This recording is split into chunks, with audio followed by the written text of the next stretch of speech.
And welcome back to another episode of Mark and the Shark. Today is episode 17. Shark, what are we going to be talking about today? Today, we're actually going to be taking a look back in time. We actually did have a request to look at WrestleMania VII from 1991, and I believe it was Nick Opaleski, 4814, if I'm not mistaken. I do apologize.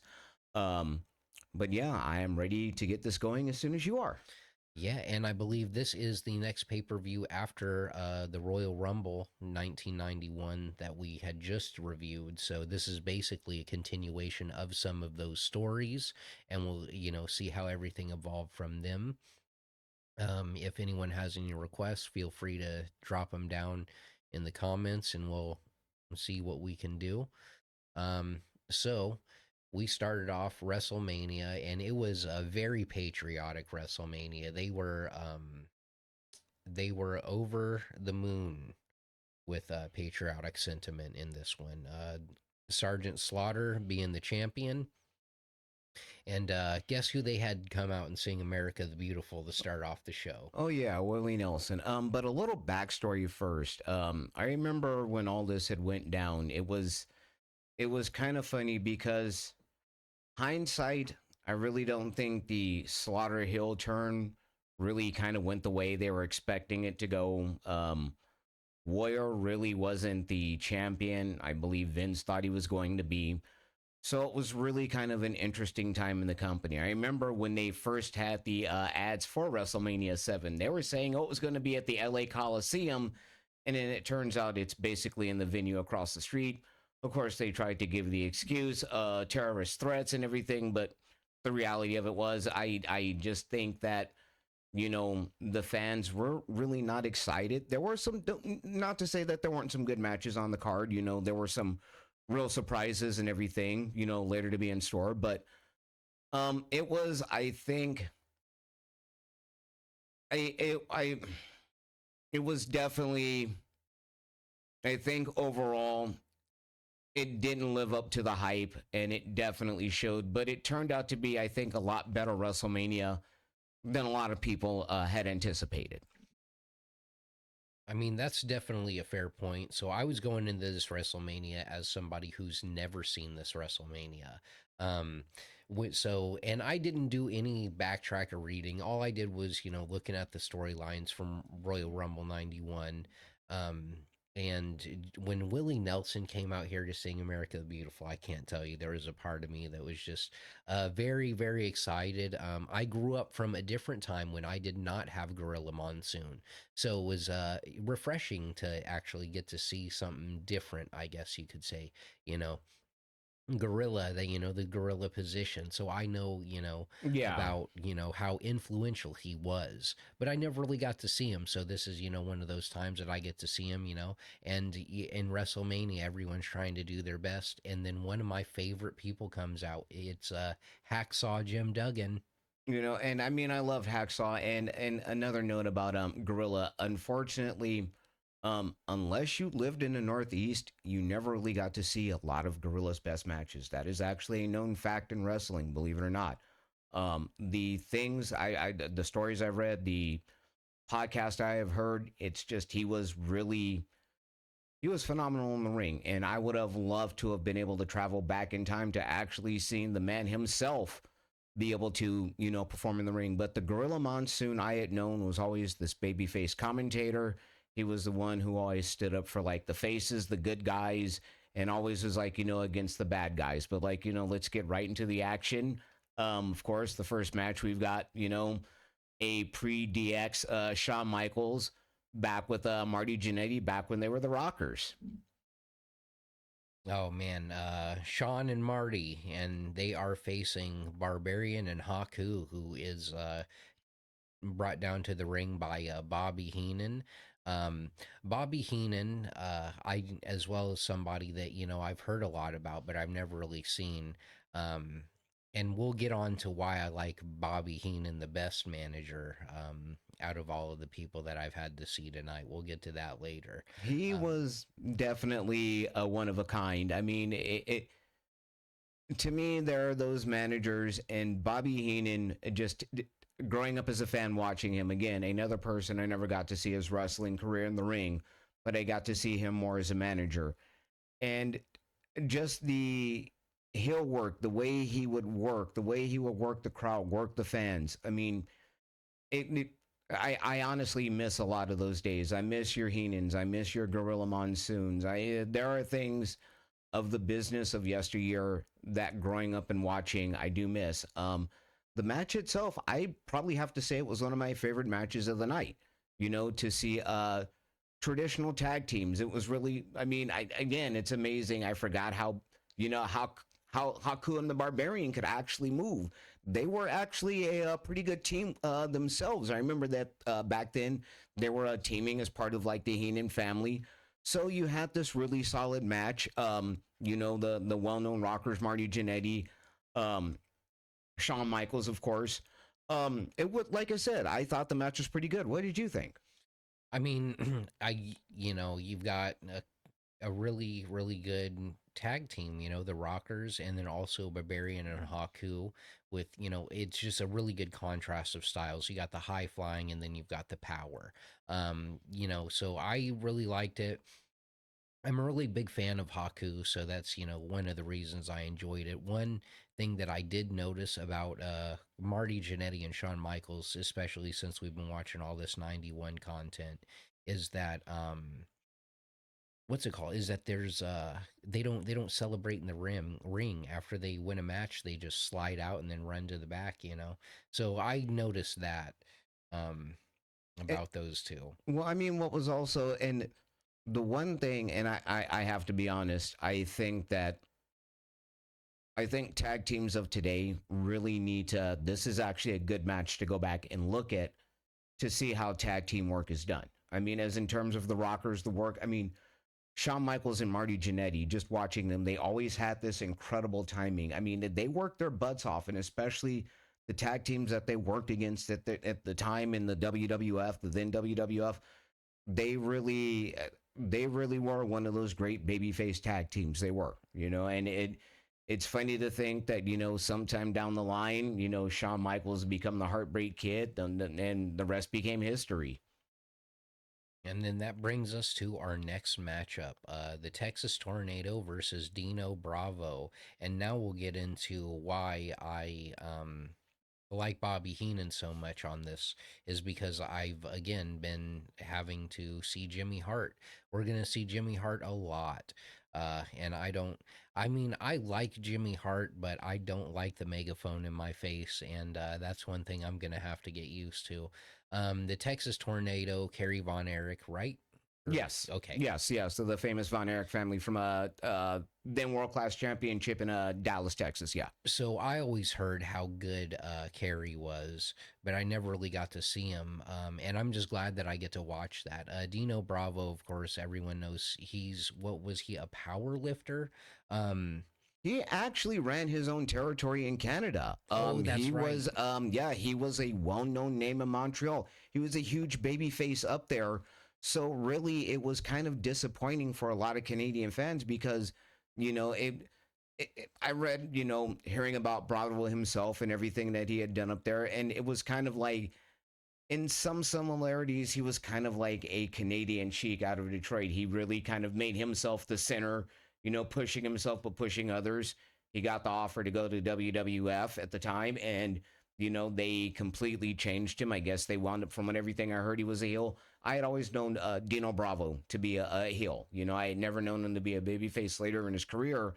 You know, I never knew that he was this huge babyface in Montreal, you know, finding out subsequently later and how popular he was. And it's like I said, when I look back on this era now with kind of a different lens, I mean, it's like I thought Kerry Von Erich was great. And then I go back and look at his matches before the accident. While this match was serviceable, this definitely was one of his better matches that he worked, because a lot of people didn't know at the time he basically was working. He didn't have a foot. His foot was amputated. So I mean, he did good, but it definitely wasn't some of Kerry's best work. You know, I mean, it was sad. It really would have been amazing to see what the match would have been like had Kerry been 100%. You know, but he did what he could at the time. And I remember that they were in this feud. So this match, I remember, was like the blow off of the feud at the time, too. Yeah, I didn't really know much about the story coming into this match, I'll say that. And then we get on to the next match, the British Bulldog versus the Warlord.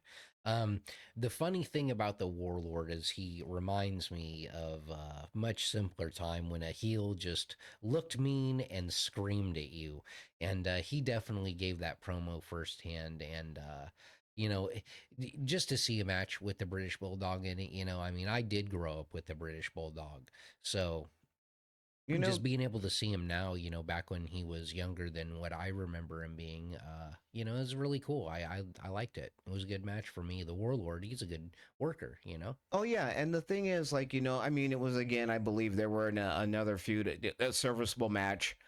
Um, it's also, when I think about what you said, you look at this big monstrous guy, the Warlord, big, intimidating, but yet almost kind of like cartoonish. But yet it was just like, I think possibly in a different era, a different time, he would have been like a Bruiser Brody. Have you ever seen footage of Bruiser Brody at all? Yeah. I mean, this was a guy who could go over the first rail, and it was like the parting of the Red Seas. Like, literally, fans would part away. And in many ways, it was like the Warlord had that intimidating factor, but I think that, like, the WWE being what it was at the time, that they definitely kind of, when hindsight, really kind of made a lot of those guys more kind of cartoony, when in other territories they were definitely more intimidating. I'm not saying that there's anything wrong with that, but it was definitely, you know, again, even guys that size back then had to work. It was a Davey Boy Smith was somebody I was really impressed with. I personally felt that he was an underrated talent. I don't think really Davey got a lot of the credit he deserved. I mean, he really held his own. I mean, when you have an amazing partner like Dynamite Kid, I mean, come on, he was not only the guy they were great as the British Bulldogs, but Dynamite, his work in Japan. I mean, especially against Tiger Mask. I mean, there were, I think, in many ways, Davey had a really good legacy himself, but I think there are times that he could be more recognized. And again, another good match on the card. Yeah, and there he is celebrating with what Matilda is it? No, it was, I forget the name of the other dog that it was that they had at it was after Matilda. Okay. And then that brings us to our next match, which was the Nasty Boys and the Hart Foundation of Bret Hart and Jim Neidhart for the WWF Tag Team Championship. Man, how were the Nasty Boys even popular? That's just watching. I mean, even if I would have watched them as a kid, I wouldn't have been interested. They're just too weird. You know what I mean? Like, I get what they were going for, but it doesn't work for me, brother. It, to me, was it basically, I considered them, and friends of mine and I used to joke, they were basically the wrestling equivalent of Bebop and Rocksteady from Teenage Mutant Ninja Turtles. That's honestly how I looked at, Knobs and Sags. I would never say that to their faces because those guys could, destroy me in real life. I mean, and they were two legitimate tough guys. Um, I really think, again, it was more of the approach that Vince would take with some of these people, kind of making them more over the top, more gimmicky, being more loud and everything. I mean, and this was probably one of my favorite matches, as a matter of fact. The Hart Foundation. The first time I saw them as a tag team, I was a fan. Bret Hart, I can say hands down, easily is my favorite pro wrestler of all time. Um, watching him in this match, it was just great seeing his work in the ring and making it look good. That's another thing that I liked about this match. These were four guys that looked like they were beating the holy hell out of each other, and they made it look good. That was the point of it, is they made it look like they were kicking the hell out of each other, and it's more of sleight of hand nowadays. A lot of and both companies are guilty of it. To me, more you see more of the cooperation and less of the fighting, but that's a different matter for a different time. But it was, when I was a kid, I was upset that, like, that the Hart Foundation had lost the titles. I was, like I said, a Hart fan. a Hart Foundation fan, Bret Hart fan as well. So, but I mean, overall, looking at it in a different light now, understanding what they went through, what these guys have to do, it was a pretty damn good match by all four participants. And then that brings us on to the blindfold match with Jake the Snake Roberts and Rick the Model Martel. Um, what can you say about this match? I don't know I what to say. remember this feud. Now I remember the spraying of the stuff in the Jake's eyes. It was like, oh my god, it was the match. Um, Definitely not a good match. It was what it was. It was entertaining, but it was just. I can't recall if this was the blow off to the feud or not. I think it may have been, but it definitely. I don't know. I didn't dig this particular thing even back then. Thinking about it as a kid, the blindfold match was like, and you know, 30 something years later, it's still.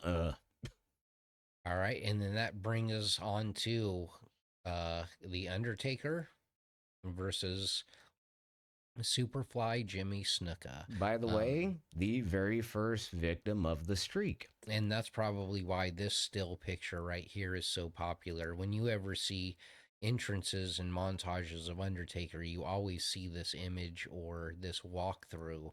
And man, look at that face on Paul Bearer, man. You gotta love Percy. Well, I mean, and if you remember, this is also the time of the transition. Because if you remember, back at the Royal Rumble, Brother Love was his manager that year.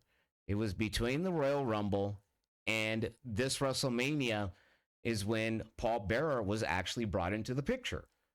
That's another thing because I remember that it was like when Undertaker had first debuted on the scene, two things. One, he was Kane the Undertaker, and Brother Love was also his manager. I think it was after a couple tapings of the show, just the Kane name just completely went away. Why, I don't know. I could probably look into it to this day. Maybe it just didn't catch. And then I think it was just Brother Love was definitely Bruce Pritchard, as great as he did a gimmick, it was the wrong person to have with Undertaker. Bringing in Percy Pringle as Paul Bearer, it really worked. And I truly believe that's what really got the gimmick over. Not to mention, he was a real mortician. So that lends credibility to me to the gimmick. And it's just, I mean, you have this, and you could tell it's funny watching this match because despite Snuka, having to do the job, you could definitely tell he was the one who led the bout. You could see if you look closely that Snuka was the one that really kind of helped Mark in this match. And I don't mean that in a bad way, but that just goes to show the experience that Jimmy Snuka has, or had rather, I should say. But it's funny to go back and look that this was the match that began it all. Yeah. It really is. And it's kind of funny because in many ways it was just kind of a space filler. On the card, it was just basically a way of getting Taker on the card.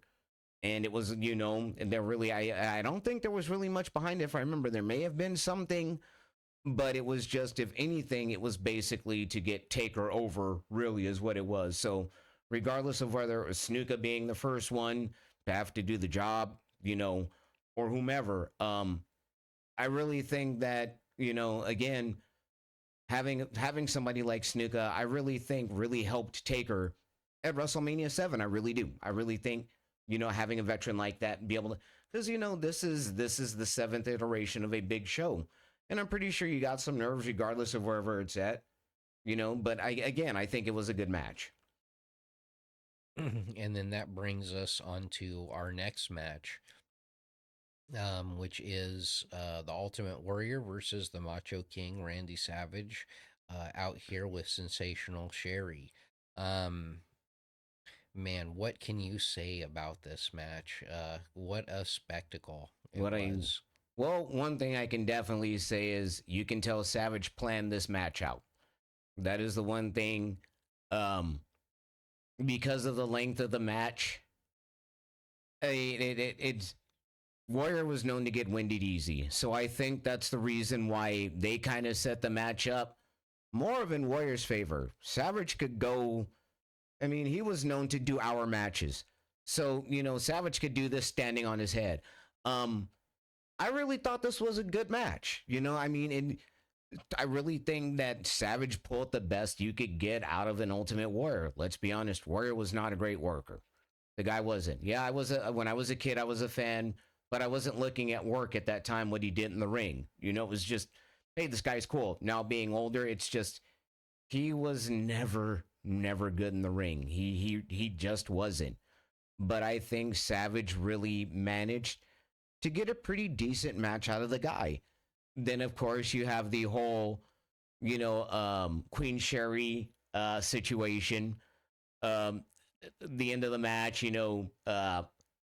Warrior goes over, and then of course you have Queen Sherry out there attacking him, and then you have Elizabeth, who just can't stand anymore.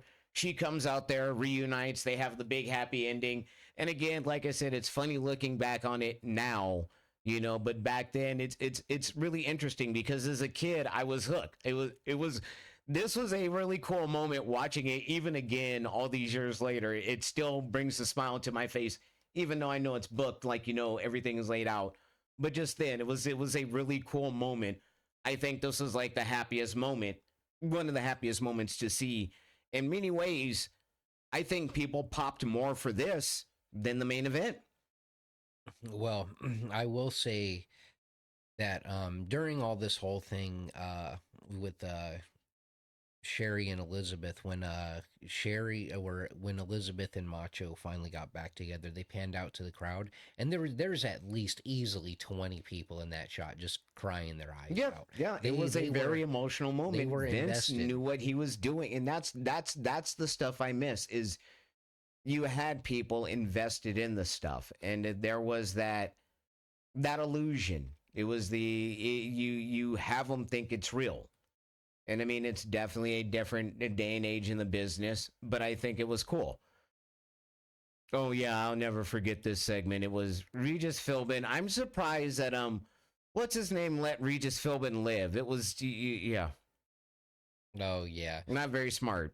And then we had Tenru and Kaido versus Demolition, Smash and Crush. I wasn't a fan of this match. My least favorite iteration of Demolition. It was honestly just a space filler match. I really feel that's what it was. There were a couple of them. We did that. It was just a match that was there. I think it was like 3-4 minutes. And I just, to me, I'll be honest. Unless it was Axe and Smash, it wasn't Demolition. I remember this version of Demolition, and I wasn't a huge fan of Smash and Crush. I just like Brian Adams bringing him in. It didn't do anything for me. It was just, oh, this is kind of, yeah. So for me, it was just this. I guess if it was on the Meltzer scale, I'd give it a star there. I won't even attempt. And then, yeah, that for me was basically, I was reading or something. I don't remember what happened during that match, but we had, Mr. Perfect with Bobby Heenan versus the Big Boss Man. What are your thoughts on the match? What do you think? Well, I mean, they're both really good workers, so I thought it was a good match. I enjoyed it just because it's nice to see Mr. Perfect. And it's also like I grew up with Big Boss Man, but I grew up with the Authority Boss Man. You know what I mean? So I getting to see him in like the old school stuff. And this whole thing was predicated upon Bobby Heenan just won't stop trashing Big Boss's mother. Big Boss Man's mama. Yeah, I remember this whole feud and everything. And Heenan was known to get under people's skin. By the way, Andre's last appearance, if I remember correctly. Yeah, and we got an Andre and it's appearance. just that there are some interesting things I'll say after the card, which I had found of note regarding several of the matches on the card. But the one thing I always felt about Kurt Hennig, I really felt he should have got a even if it was short, a championship run. I mean, I remember following his stuff in the AWA when Vince brought him over. I mean, there was the AWA was a dying brand anyway. You might as well. Kurt Hennig was doing what he could, but Vern Gagne's wrestling, even in the 80s, it was still rooted back in the 50s and 60s. That's kind of one of the reasons that the AWA just kind of died off. Vern just would refuse to modernize. So that just kind of left him. But the young talent, Kurt Angle, I was a fan, or not Kurt Angle, but Kurt Hennig. I remember when he came in, I loved the Mr. Perfect gimmick. I love the Perfect Plex. And I just Big Boss Man, are also known as Big Bubba, the bodyguard to Jim Cornette, the Midnight Express. He showed quite a bit of learning in the business there himself. Then he came on over, did the Big Boss Man gimmick. Another big man that could actually really move. And again, this is the one thing I will say as comparative to the talent of today of 40 years ago. There really was a lot more work that they put in to look, I guess, to me, I look at wrestling today in a different light than I did from 40 years ago. To me, nowadays, it's more cooperative, arcadey, video game-ish. To me, these were guys back then who were kicking the holy snot out of each other. To me, it was more of simulating a fight. When I go back and look at these matches, it was more of a, a fighting style, and not to mention that probably about 90% of those guys were legitimately tough, and I wouldn't mess with any of them. But I'm getting off the point. But it was a good match, I like seeing Andre come out there. It's sad that it was his last time seen. But again, it was, didn't like the finish. I thought they should have put the belt on Boss Man, even if it was for a short time. But of course, it was a way of keeping the belt on Hennig. You get him out of there because you really don't want that level of heel. Really, you really didn't want to have him kind of lose at that juncture, because if I remember, Hennig wasn't there too long in the company, so he was the Intercontinental Champion. So I could see why he lost, but he didn't. So I see why they did it. And then we ended up getting a crowd appearance from our United States president and Chuck Norris. So that was, and in the background, I'm not sure who he is in the background. Lou Ferrigno. Here. Oh, yeah, that's right. Lou Ferrigno. I was like, why does he look so familiar? And I'm pretty sure she was famous as well. So, just saying that we've got the celebrities in the building. Obviously, this is, before anybody knew about anyone's political aspirations. And I'll leave it at that. Then we go on to Greg the Hammer Valentine versus Earthquake with guess who? Jimmy Hart again with that microphone. And I was gonna say, every time I see Jimmy Hart, it just kills it for me. I didn't really pay too much attention to this match. I will say I did watch a couple minutes of it. Just another feuding match. I mean, John Tenta is cool though. I like him. Two veterans. I'm not gonna knock anything. What both guys are doing. It was kind of sad to see another person right there, Greg Valentine, who could have carried a heavyweight championship. I don't know why. Valentine never got a run either in the NWA or the WWF. I don't know. I think he would have made a good heel champion. This match was decent. It was just kind of a space filler. I mean, I know again it was another feud, but it was just kind of I'll be honest, I really wasn't big into the Earthquake Jimmy Hart or Earthquake Greg Hammer feud. I remember this feud, as a matter of fact, come to mind when this was going on. If I remember, I think it was not too long ago, like the Hammer had split away from Hart or something like that, and it led to this. So it was just, And the next match is the Legion of Doom versus Power and Glory, which is Hercules and Paul Roma. Yeah, it was a match. It was a clothesline, and that was about it. Yeah, Roma did the job, and that was the bout. I mean, really, that match was about less than a minute. I mean, there really isn't a whole lot to talk about in there. Yes, and one thing I will say about that is you get to hear a lot nowadays what's called the warrior, the LOD pop, and yeah, when they come out, you can definitely hear it. The crowd's going wild for them more than anything else that's To ever me, happened. people, they'll always be the Road Warriors. They don't care that LOD, yeah, that they're the Road Warriors. I don't care what Vince McMahon or the WWE wants to call them. They're the Road Warriors. And then we had Roddy Piper with Virgil. Yeah, this feud. I remember this. Piper helping Virgil get away from it basically, yeah, it another match that was just it was kind of a eh. I mean, just for me, it was, I don't know. I look at things kind of in a different manner nowadays. There definitely was a lot of slavery connotation, definitely heavily implied to this angle. There really was. People can't deny that. There can't be denied. There definitely was racist overtones to this whole thing. It was something I didn't think of back then. Looking at it now, and I remember Ted DiBiase mentioning something about he was uncomfortable doing it, and now it's like, yeah, I kind of get it, but as in terms of the match itself, um, Ted DiBiase again just phenomenal in the ring. I mean, he, I always, I mean, I know Virgil is a wrestler, but Ted DiBiase was a wrestler, and I mean, he really looked good in that bout. He knew what he was doing.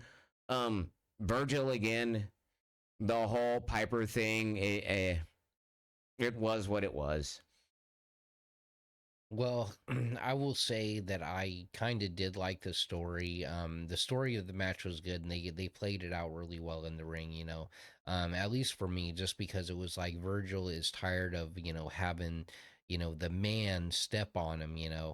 And yeah, there was a lot of, racial connotations and stuff to it. I won't deny that. But, there were a lot of people out there who weren't looking at it. They were looking at Ted DiBiase as the rich boss who makes the employee do all the things, that they know they don't want to do just, because you need that paycheck, So even if you took out all the, racial overtones, it still would have been relevant. So people were, wanting Virgil win.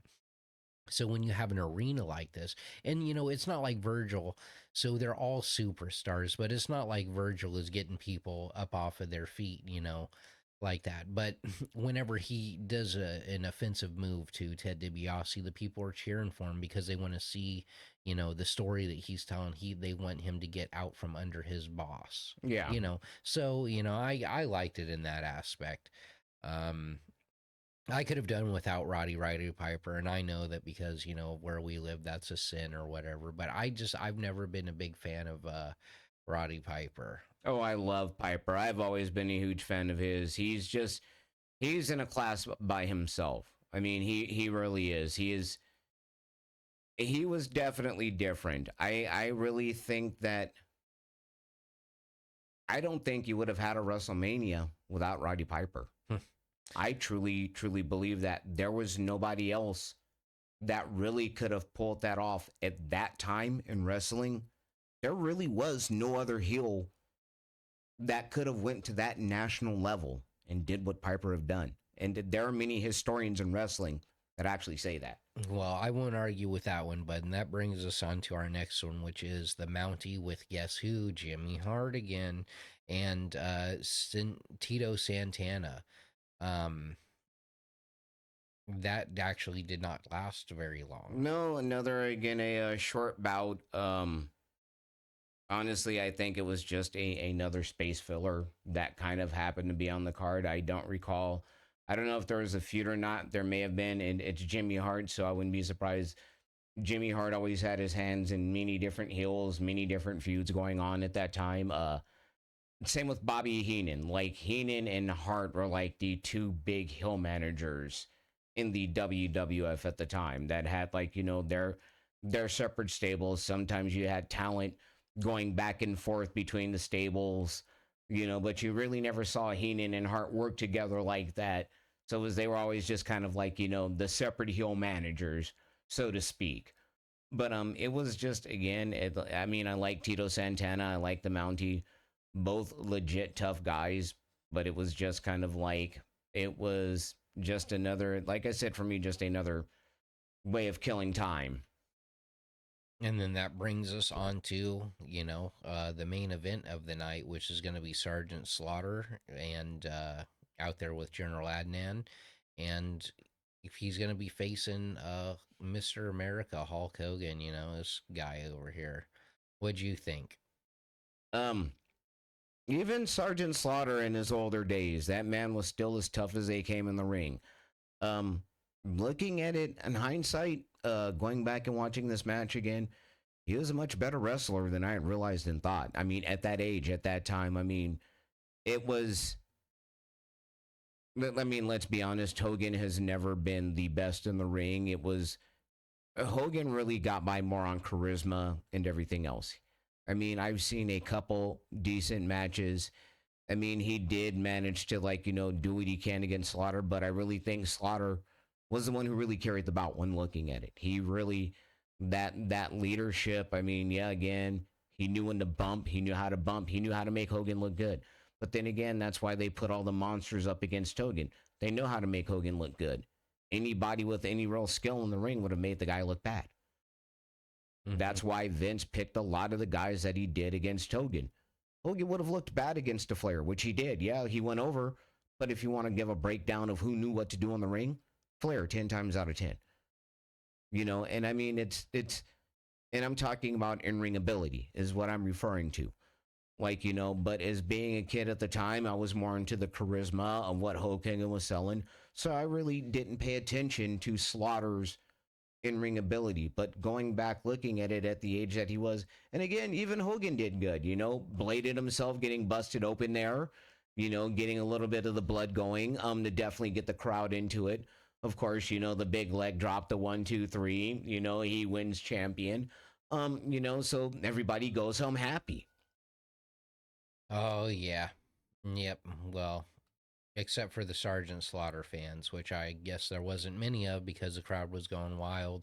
Hogan's waving the flag, so you got to cheer for that. Um, I don't know. I think it's because I'm watching it now. Maybe as a kid, I probably, if I was watching this, younger age, maybe I would have gone for Hogan. But I don't know, man. Like, I really like Sergeant Slaughter because I get what he was doing. It doesn't offend me, But you know, that's that's WrestleMania VII. I mean, Yeah. I really don't have any other things to say other than that. Other than what is it? If you want to go back up, it's interesting because in 3 of the matches, if you could scroll back up for me there on the card itself, I believe it's the actually 3 of the matches. None of the participants are no longer with us. The Texas Tornado, the Dino Bravo match. We also have the Ultimate Warrior with Randy Savage. None of the people involved in that match, unfortunately, around anymore. Neither is anybody involved in the Mr. Perfect nor Bobby or Big Boss Man match. It's like wow when looking at it. I know time passes, but it's just that much talent has gone to the big ring in the sky, so to speak, since WrestleMania VII. Oh yeah, man. Um, what can you say? Uh, well, and that was episode 17. Yeah, review. If there's anything else you want to send us, anything else you want to review, please like and subscribe, and please let us know. Again, feel free to join the Discord if you want on screen. And as well as we also do have like T-shirts and different stuff like that at our shop at markandtheshark.creator-spring.com. So if you want to get involved, feel free. If you want to join the Discord, have conversations, or leave a comment if you want to see something reviewed. Please feel free to do so. Yeah, and thanks for watching. All right, you have a good one, folks.